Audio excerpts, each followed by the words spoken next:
Rani Solanki and I welcome you all to the PW law वाला students. And आज हम deal कर रहे हैं लिमिटेशन एक्ट का स्केड्यूल। लिमिटेशन एक्ट हम लोग वन शॉट में जेएलओ एस्पिरेंट्स के लिए ऑलरेडी डील कर चुके हैं and limitation act judiciary perspective से भी हम ऑलरेडी वन शॉट डील कर चुके हैं। प्लेलिस्ट में आपको आराम से मिल जाएगा। अब सबसे बड़ा इंपॉर्टेंट प्रॉब्लम ये आता है, मैम जितने ज्यादा क्वेश्चन लिमिटेशन से आते हैं उतने ही क्वेश्चन इसके स्केड्यूल से भी आते हैं, तो स्केड्यूल को थोड़ा याद करना मुश्किल हो जाता है। To be very honest students, जो ट्रिक मैं बता रही हूँ वो एक कोशिश की गई है कि सबसे सिंपलेस्ट फॉर्म ये हो सकता है। उसके बाद भी ध्यान रखना स्टूडेंट्स, आपको यहाँ पे थोड़ी मेहनत करनी पड़ेगी। मैं सही बताऊं आपको तो आपको मेहनत लास्ट पार्ट में दैट इज एप्लीकेशंस के मामले में करनी पड़ेगी। बिलीव मी स्टूडेंट्स, थोड़े एफर्ट्स लेके ये स्केड्यूल याद करोगे तो आपको नंबर मिलेंगे, बिकॉज जनरली स्टूडेंट्स स्केड्यूल को छोड़ देते हैं। लेकिन ये स्केड्यूल अगर आप रोज थोड़ा मैं कहूं तो देखते जाएंगे या उसके ऊपर थोड़ी नजर रखेंगे स्टूडेंट्स, तो ईजी हो जाएगा, क्योंकि यहां से क्वेश्चंस आते हैं।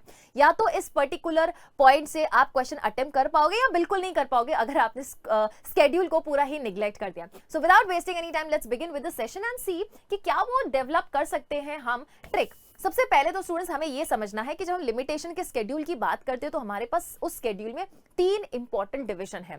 सबसे पहले वो डिवीजन याद करते हैं। फर्स्ट डिवीजन किससे डील करता है स्टूडेंट्स? फर्स्ट डिवीजन डील करता है सूट से। सेकंड डिवीजन किससे डील करता है? सेकंड डिवीजन डील करता है हमारे अपील से। एंड थर्ड डिवीजन डील करता है हमारे एप्लीकेशन से। तीन मोटी चीजें हैं, तीन इन चीजों से रिलेटेड ही हमें टाइम पीरियड दे रखा है। अब सूट क्या होता है स्टूडेंट्स? सूट हमारा डिफाइंड है लिमिटेशन एक्ट में। एप्लीकेशन क्या है? ये भी डिफाइंड है हमारे लिमिटेशन एक्ट में।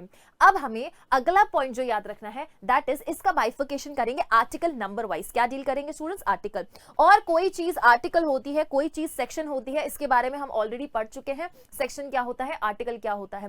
बेसिकली आर्टिकल वो मेजर मैं कहूं सेगमेंट होता है जहां से दूसरे लॉज क्या होते हैं, फ्लो होते हैं। तो मैम फिर ये लिमिटेशन एक्ट में इनको आर्टिकल क्यों बोला है? क्योंकि स्टूडेंट्स ये हमारे बहुत सारे लॉज के ऊपर अप्लाई होते हैं, चाहे वो मेजर लॉ है या माइनर लॉ है। ठीक है, क्लियर है? सो सबसे पहले स्टूडेंट्स अगर हम डिवीजन देखें इसका, तो फर्स्ट सूट कहां से कहां तक है? आर्टिकल 1 से लेके 113, इतना याद करो। फिर डील करेंगे अपील से 114 से लेके 117, फिर आता है एप्लीकेशन दैट इज 118 से लेके 137। मैं सही बताऊं स्टूडेंट्स तो ये वाला जो सेगमेंट आपका रहने वाला है, दिस पॉइंट, ये थोड़ा डाइसी रहने वाला है। ये थोड़ा आपको यहाँ पे मेहनत करनी पड़ेगी। मैं सही बताऊं स्टूडेंट्स, आर्टिकल नंबर आपको बिल्कुल याद करने की जरूरत नहीं है, बिकॉज जनरली जो हमने जेएलओ में देखा या अदर स्टेट जुडिशरी में देखा, आर्टिकल से सवाल नहीं आते हैं।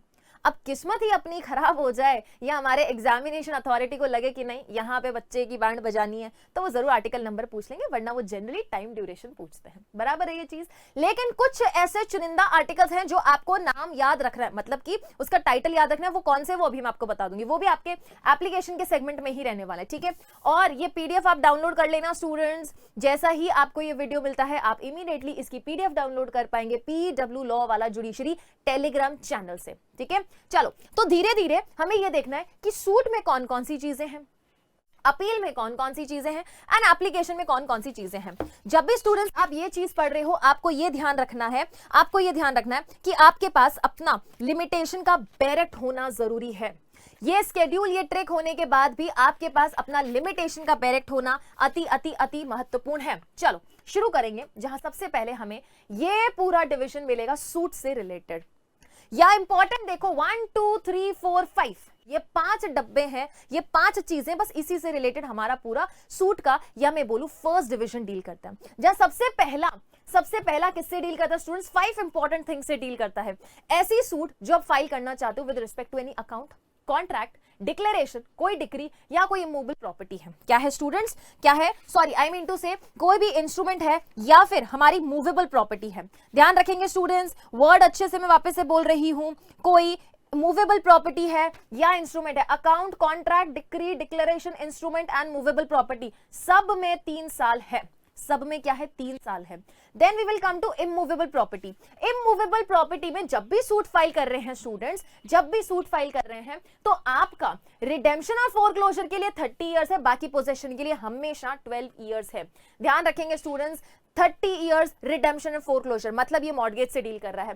पोजेशन के लिए कितना है स्टूडेंट्स? पोजेशन के लिए 12 इयर्स है, बात ही खत्म। कई बार बोलते हैं ना कि अगर हमने कहीं पर कब्जा कर लिया 12 साल कंटिन्यूअस, तो फिर हमें वहां पे क्या मिल जाता है? राइट मिल जाता है अरे तुमको राइट नहीं मिलता है। बेसिकली 12 ईयर्स तक अगर कोई वहां पे सूट फाइल ना करे तो फिर उसका लिमिटेशन खत्म हो जाता है। सूट फाइल करने का मतलब court is not going to entertain the matter and we know that limitation act does not bar the it bars the remedy but does not extinguish the right. वो बोलता है रेमेडी लेने के लिए court बोलता है मेरे पास मत आना, लेकिन तुम्हारा राइट है, हम भले रिकॉग्नाइज करें ना करें तुम्हारा राइट है, लेकिन हम लोग रेमेडी देने के लिए अब एंटाइटल नहीं है क्योंकि कोर्ट के पास बहुत काम है। And the law supports those who are vigilant about their rights, not those who sleeps over their rights. ठीक है, तो इमूवेबल प्रॉपर्टी अगर रिडेम्पशन या फोरक्लोजर से रिलेटेड सूट है 30 साल, अगर पोजेशन है तो फिर 12 साल। बाकी अकाउंट हो गया, कॉन्ट्रैक्ट हो गया, डिक्री हो गया, डिक्लेरेशन हो गया, इंस्ट्रूमेंट हो गया, मूवेबल प्रॉपर्टी सीधा सीधा 3 साल। समझ आएगा? आगे सुनो, नेक्स्ट पॉइंट क्या है, टॉर्ट। अभी टॉर्ट में बहुत सारी चीजें दे रखी है स्टूडेंट्स, कॉम्पनसेशन से रिलेटेड दे रखी है। जनरली आपको टॉर्ट में सिर्फ एक चीज याद रखनी है, 1 ईयर। जनरली जो आपको जिस आर्टिकल से पूछा जाता है वो भी 1 ईयर होता है। लेकिन अब एक जगह 2 ईयर भी देख रखा है, एक जगह 3 ईयर भी दे रखा है। ये हमको याद करने में एफर्ट्स लेना पड़ेगा और आपको याद करना भी चाहिए कि 2 ईयर्स कहां दे रखा है एंड 3 ईयर्स कहां दे रखा है। कमी है, 4-5 आपके 3 आपको 2 ईयर्स में मिलेंगे और 4-5 आपको 3 ईयर्स में भी मिलने वाले, ज्यादा नहीं मिलेगा। लेकिन जनरली आपको 1 ईयर के टाइम लिमिट या 1 ईयर वाले आर्टिकल से आपको टॉर्ट में क्वेश्चन पूछा जाता है जो कि आपके कॉम्पनसेशन से डील करता है। क्लियर?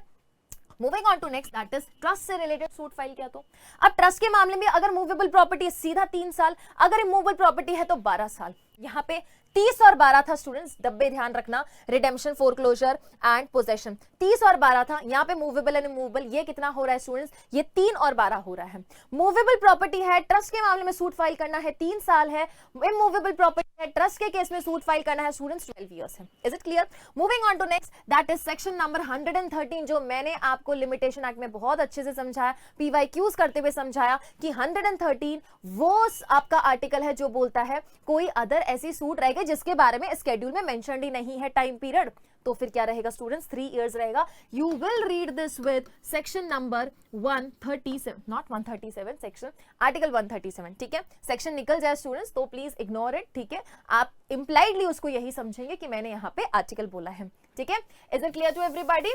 चलो आगे चलेंगे, ये आपके सभी के पास होनी चाहिए इस तरीके से। अगर आपको लग रहा है इससे कोई और बेहतरीन ट्रिक है और बेहतर तरीका है तो आप वो भी अपना सकते हैं, लेकिन मुझे ये काफी बेहतर तरीका लगा। ओके, चलो देखो, हर टीचर अपने अपने तरीके से कोई ना कोई जो तरीका है वो डेवलप करके देता है। स्टूडेंट को कोई कन्वीनियंट लगता है, कोई नहीं लगता, या फिर स्टूडेंट अपना खुद का भी एक तरीका निकालता है। ठीक है, moving on to second division जो बात करता है अपील की, कहां से कहां तक है, 114 से 117 है।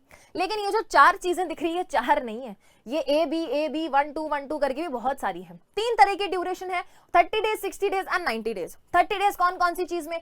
30 डेज अगर आप CRPC में अपील फाइल कर रहे हैं फ्रॉम एक्विटल, और एक्विटल कहां मिल रहा है, 417 के सब सेक्शन 3 में। अगर CRPC में आपको एक्विटल मिल रहा है, एक्विटल का ऑर्डर है, उससे आप अपील कर सकते हो कितने दिन में, 30 डेज में।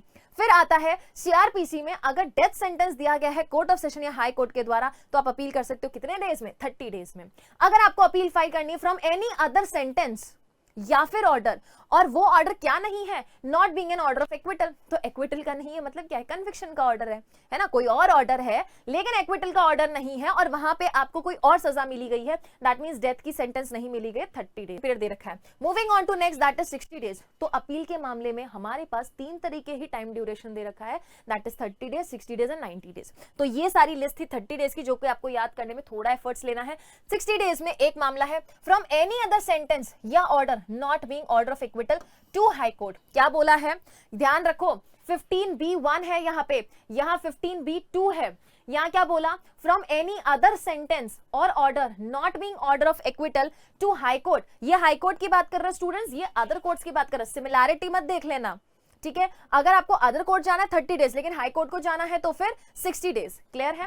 Moving on to next, that is 90 days. 90 days में आप 2 मामले में अपील फाइल कर सकते हो। पहला है appeal from order of acquittal under section 417 clause 1 और क्लॉज नॉट क्लॉज सबसेक्शन 1 और सबसेक्शन 2 ऑफ CRPC। यहाँ पे क्या था स्टूडेंट्स, यहाँ पे बोल रहा था अगर एक्विटल हो रहा है कहाँ पे, 417 CRPC के सबसेक्शन 3 में। यहाँ क्या है, सबसेक्शन 1 एंड सबसेक्शन 2 है, और इनसे भी ज्यादा ये 4 टाइम पीरियड आपको बहुत अच्छे से पता होने चाहिए।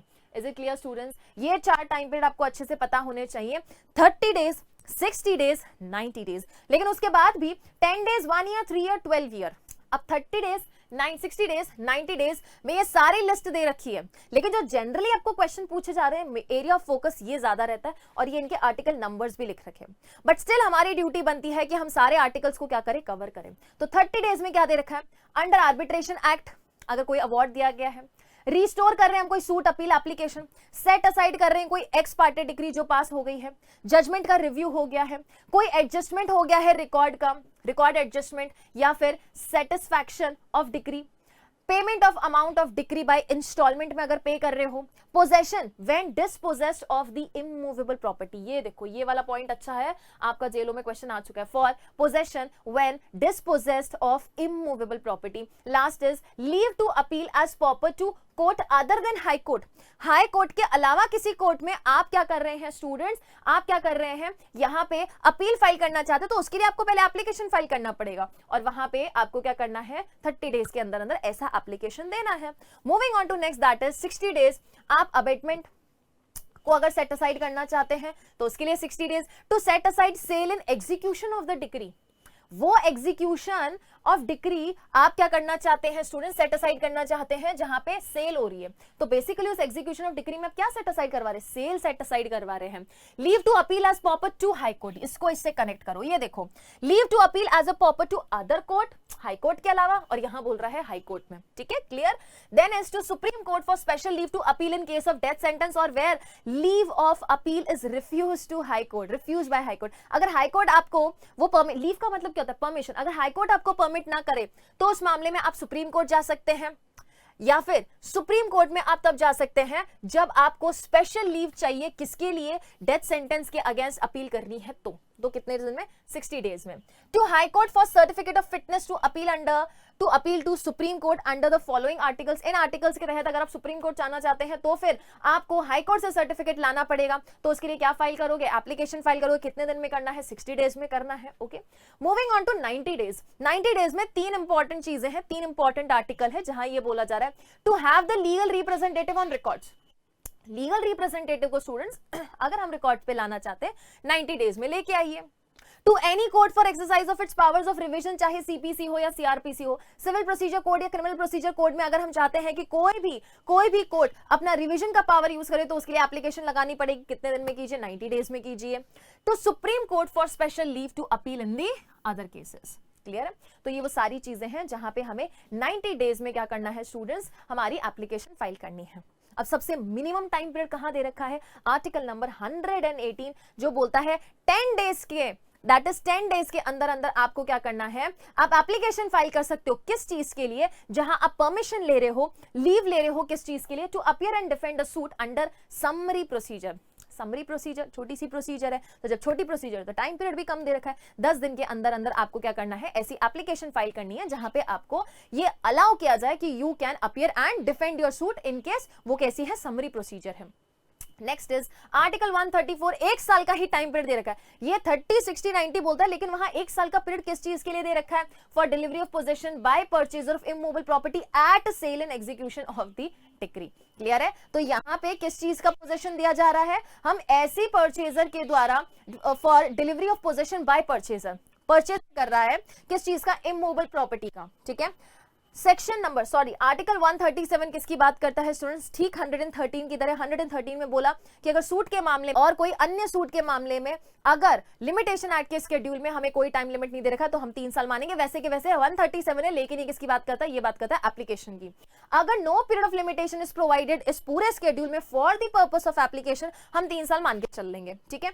Next is 12 years, article number 136, 118, 134, 136 and 137, 4 articles ध्यान रखना। 136 बताता है 12 years for execution of any decree और ऑर्डर ऑफ कोर्ट, कोर्ट के किसी भी ऑर्डर या डिक्री का निष्पादन के लिए आप कितने टाइम में एप्लीकेशन फाइल करेंगे, विद इन 12 इयर्स आपको फाइल करना है, और ये मैंडेटरी इंजंक्शन नहीं होना चाहिए।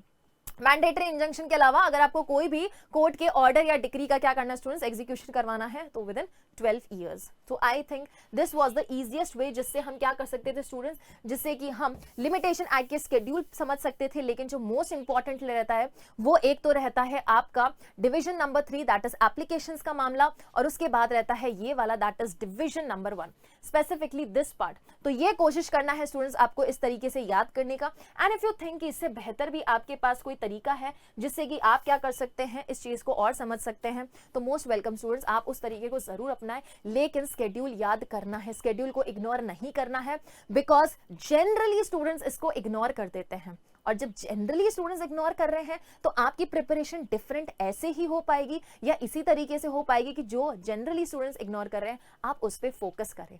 ठीक है. सो ये पीडीएफ आप कहां से डाउनलोड करेंगे, पीडब्ल्यू लॉ वाला जुडिशरी टेलीग्राम चैनल से पीडीएफ डाउनलोड कर लेंगे, वहां अवेलेबल हो जाएगी. So that was all from my side in today's session. I hope that you all have enjoyed this session. Now we will meet in another new session. Till then, thank you so much.